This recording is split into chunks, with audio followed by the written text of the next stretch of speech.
Avis vascular centre మన దేశంలోనే the best varicose vein hospital. సభకి నమస్కారం. గోష్ఠిని ప్రారంభించవలసిందిగా అలకానంది గారిని కోరుతున్నాను. మహిళలం మనం ఎంతో సాధించాం. చదువుల్లో, ఉద్యోగాలలో 33% రిజర్వేషన్లు సాధించాం. చైర్మన్ లాంటి మగ పదాలను చైర్పర్సన్ అనేలా ఆడా మగకి వర్తించేలా మార్పించాం. ఎంత సాధించినా ఆడదాన్ని తమలపాకుల కట్టగానే చూస్తున్నారు, తల్లో పువ్వుగానే చూస్తున్నారు. ఉదాహరణకి ఆడది ఒక్కతే రోడ్డు పక్కనున్న టీ కొట్టుకెళ్లి టీ తాగితే ఇది లాడ్జింగ్ కేసు అని అంటారు. దీనికి కారణం ఏంటంటే ఒకప్పట్లా మనకు పోరాడే నాయకురాలు లేకపోవడమే. ఒక అనీ బెసెంట్, ఒక దుర్గాబాయ్ దేశ్ముఖ్, ఒక సరోజినీ నాయుడు, ఒక ఇందిరాగాంధీ మళ్ళీ మన కోసం పుట్టాలి. అసలు నన్ను అడిగితే ఈ జన్మలో దళితులకు ఎంతో సేవ చేసిన అంబేద్కర్ ఈసారి స్త్రీల కోసం ఆడదానిగా పుట్టి రాజ్యాంగం తిరగరాయాలి, మనకు 50% రిజర్వేషన్లు కల్పించాలి. అప్పుడు రిజర్వేషన్ల ద్వారానే మనం పైకొచ్చామని చులకనగా చూస్తారు. అయినా మగాడు ఆడది ఒకరినొకరు అర్థం చేసుకుంటే ఈ భేదాలెందుకు, ఈ వాదాలెందుకు? ఎవరెంత ఎదిగినా కనాల్సింది ఆడదే, కారకుడు మగాడే. ఈ సత్యం తెలుసుకుని ఒకరినొకరు గౌరవించుకుంటే చాలు. మగాడు ఆడదాన్ని గౌరవించడం అటుంచి అణగదొక్కుతున్నాడు. మనం మగాళ్ల కాళ్ళు నొక్కడాలు, పని మనిషిగా చాకరీలు చేయడాలు అవన్నీ మానేయాలి. మనకి స్వేచ్ఛ కావాలి. మగాళ్ళు మనకి చేస్తేనే మనం వాళ్ళకి చేయాలి. వాళ్ళు అసలు లెక్క చేయకూడదు. అప్పుడే వాళ్ళు మన దారికి వస్తారు. Correct correct, super correct. ఇచ్చిన స్వేచ్ఛను అలుసుగా తీసుకుని జీవితాన్ని నాశనం చేసుకునే వాళ్ళు కూడా ఉన్నారు. ఫారిన్ వ్యామోహంలో పడి సాంప్రదాయాన్ని కాలదనడమే ఫ్యాషన్ అనుకుని ఆడదంటే అసహించుకునేలా స్వేచ్ఛను దుర్వినియోగం చేసుకునే వాళ్ళు కూడా ఉన్నారు. అందుకని అమ్మ చాటి బిడ్డలా, మొగుడు పక్కన బిడ్డలా ఆడది బతకాలా? పుట్టే జీవికి ఆడది ఆధారమైనప్పుడు ఆడది మరొకరి మీద ఆధారపడి బతకడం ఏంటి? అదిరింది నా సావిరంగా. కరెక్ట్ అంతే. సమాజంలో సమూలమైన మార్పు రావాలంటే మనిషి పుట్టుకకు మూలమైన వివాహ వ్యవస్థలోనే మార్పు రావాలి, విప్లవం రావాలి. పెళ్లి చూపుల పేరుతో మగాడు ఆడదాన్ని శల్య పరీక్ష చేస్తాడు, శీల పరీక్ష చేస్తాడు. కానీ అదే మగాడిని ఆడది ఏ పరీక్ష చేయకూడదు. సూపర్ సూపర్ అంటే సూపర్ అంతే. అందుకే ఆ మగాడిని ఆడది పెళ్లికి ముందే లొంగ తీసుకోవాలి.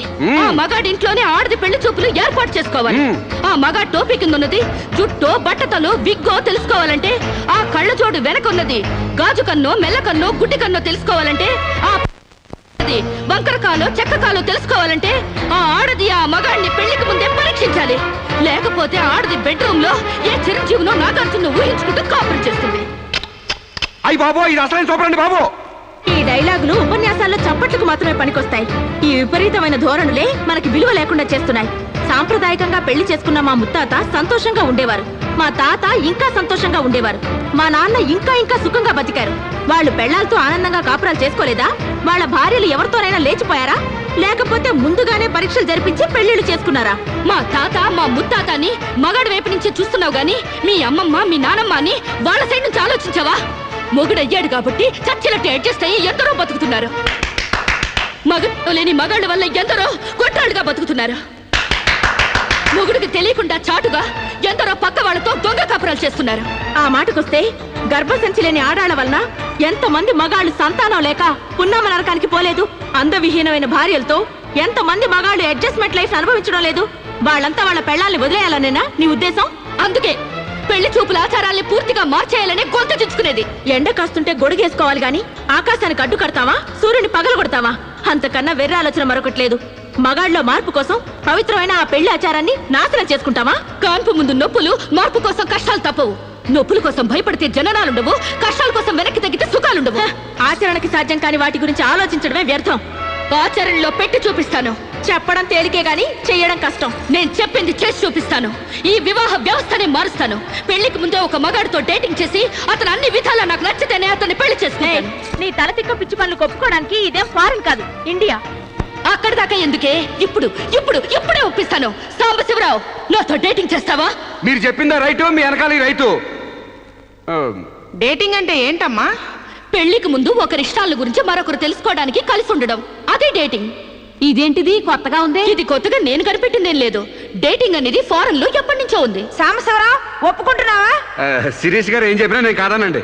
చూసావా, అప్పుడే మార్పు తేవడం స్టార్ట్ చేశాను. అంటే పెళ్లికి ముందే మీరు ఒకే ఇంట్లో కాపురం చేస్తారనమాట. ఒకరి పక్కన ఒకరు పడుకుంటారనమాట.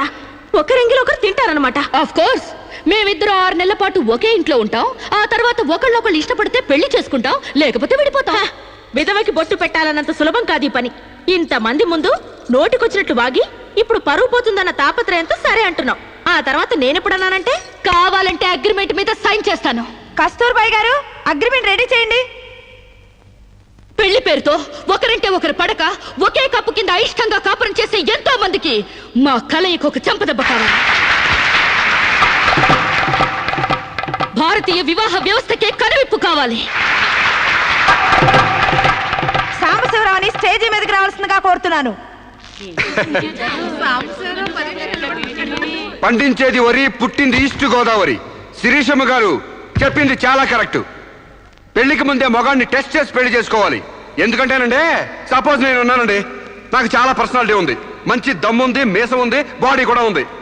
మరి లోపలికి వెళ్తే నాకు మగతనం ఉందో లేదో మీరు ఎవరైనా చెప్పగలరా? నా నరాల్లో కరెంట్ ఉందో లేదో మీరు చెప్పగలరా? కాబట్టి మేడం గారు చెప్పిన డేటింగ్ పెళ్లికి నా ఓటు ముద్ర. జై మేడం, జై జై మేడం, జై మేడం, జై జై మేడం, జై జై మేడం, జై జై మేడం. పెళ్లికి ముందు ఇద్దరు కలిసుండి ఒకరినొకరు ఇష్టాయిష్టాలను తెలుసుకుని 6 నెలల కాల పరిమితి దాటిన తర్వాత నచ్చితే పెళ్లి చేసుకుంటాం, లేదంటే విడిపోతాం. డేటింగ్ అనబడే ఈ ప్రక్రియను మేమిద్దరం స్టేజీ మీదున్న పెద్దల సాక్షిగా, సభలోని జనాల సాక్షిగా సమ్మతిస్తున్నాం. సంతకాలు పెట్టండి.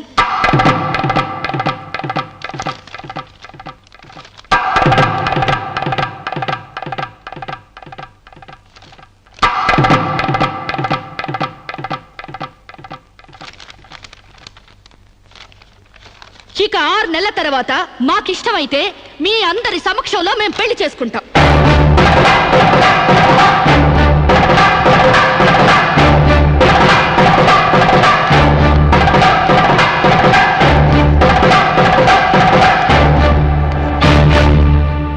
ఏమిటమ్మా నువ్వు చెప్పేది?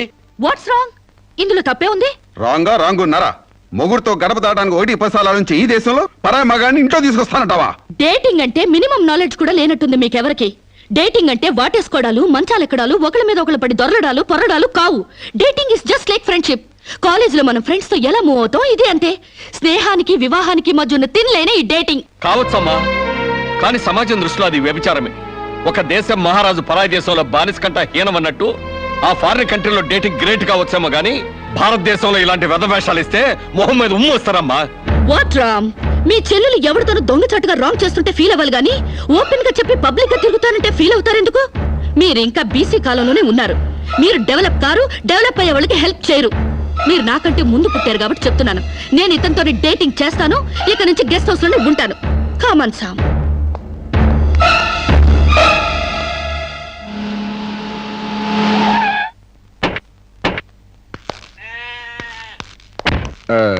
ఇదేనండి మా ఇల్లు. మంది వెడ్డింగ్ కాపురం అయితే ఫీల్ అవ్వాలి గానీ డేటింగ్ కాపురం కదా. మీ ఇల్లు ఎలా ఉంటే నాకేంటి? అయినా నీ లెవెల్కి ఇల్లు సూపర్. Useless fellow. అయ్యి బాబోయ్, నన్ను తెగబోడేస్తున్నారండి. రండి ఇంట్లోకి వెళ్దాం. రాజ్యం, నొప్పులు తగ్గాయా? ఏది ఆ కాలివు? అమ్మా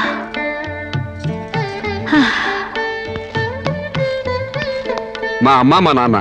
ఏయ్, ఏంటిది? కాళ్ళు పట్టడంలో మా నాన్న శ్రీకృష్ణుడైతే మా అమ్మ మాత్రం సీత. అంటే సత్యభామల తన్నదో. It's so nice. ఇండియాలో అమెరికా చూపించారు. అమ్మా, శిరీష్ అని రామరాజు లక్ష్మణరాజు గారి చెల్లెలు ఫారిన్ లో పెరిగొచ్చింది. Hello. Hi. Hi aunty. Hi uncle. Hi. You are really great. అంతేకాదు, మా అమ్మకు వంట చేసి పెడతాడు, యా మా అమ్మకు నోట్లో ముద్ద పెడతాడు, యా మా అమ్మకి పూలు కోసి పెడతాడు, యా మా అమ్మకి జడేసి కూడా పెడతాడు. యా ఇంతటి ఆదర్శవాదా? I like you very much.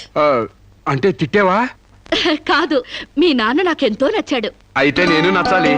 ఎందుకు? హ, అవన్నీ నా పిల్లానికి నేను చెయ్యాలనుకుంటున్నాను కాబట్టి. I like you very much. నీలాంటి మగాడంటే నాకెంతో ఇష్టం. పెళ్ళెప్పుడు చేసుకుంటామ్మా? పెళ్ళా? ఆ. So funny. ముందు డేటింగ్ అవనివ్వండి. డేటింగా? అదేనమ్మా, పెళ్లికి ముందే కాపురం చేసి ఒకళ్ళొకళ్ళు అర్థం చేసుకున్న తర్వాతే పెళ్లి చేసుకుంటాం అనమాట. ఉంచుకున్నా పెళ్ళం అవుద్ది, పెళ్లి కాకుండా కాపురం ఎట్టా అవుద్రా? అది అంతేలేవా. Latest fashion. హాయ్. పెళ్ళయ్యాక మొగుడు పెళ్ళాలిద్దరూ పడక కొట్టుకు చావకుండా పెళ్లికి ముందే కొట్టుకోవడమో కట్టుకోవడమో తేల్చుకోవడానికి ఇది ఒక పద్ధతి అన్నమాట. బాగుంది. మా ఆశీస్సులు ఎప్పుడూ మీకే. మరి ఆ డేటింగ్ కాపురం ఏదో ఇక్కడే పెడతారా? కాదు అంకుల్, గెస్ట్ హౌస్ లో పెట్టుకుంటాం. అదేంటమ్మా, ఆడపిల్లని అప్పగింతలు చేసినట్టు మా వాడిని నీకు అప్పగింతలు చేయాలా? యా, చాలా బాగా అర్థం చేసుకున్నారే. చూడమ్మా, నా బిడ్డ చాలా అమాయకుడు, జాగ్రత్తగా చూసుకుంటావు కదా. Okay uncle, you don't worry. అప్పుడప్పుడు వచ్చి మమ్మల్ని విజిట్ చేస్తుండండి. ఓకే, యా, మీ డేటింగ్ కాపురం 100 ఏళ్లు వర్ధిల్లాలి. Thank you, bye. అయ్యి బాబోయ్, మీరెందుకు చదువుతున్నారండి? మీరు అసలు ఒట్టి మనిషి కూడా కాదు. ఏంటి, నేను ఒట్టి మనిషిని కానా? నాకేమైనా కడుపు అనుకున్నావా? Useless fellow. అబ్బా అట కాదండి, ఒట్టి మనిషి కాదంటే ఒళ్ళంతా బంగారం అని అర్థం. మీరు పని చేశారనుకో అరిగిపోతారా? అవుతున్నారండి. బెడ్రూమ్ రెడీయా? రెడీ అండి, రండి. అయ్య బాబోయ్, ముందే బెడ్రూమ్కి వెళ్తున్నారేంటి? డేటింగ్ కాపురం అంటే ఇదేనన్నమాట. First bedroom సర్దేస్తున్నారంటే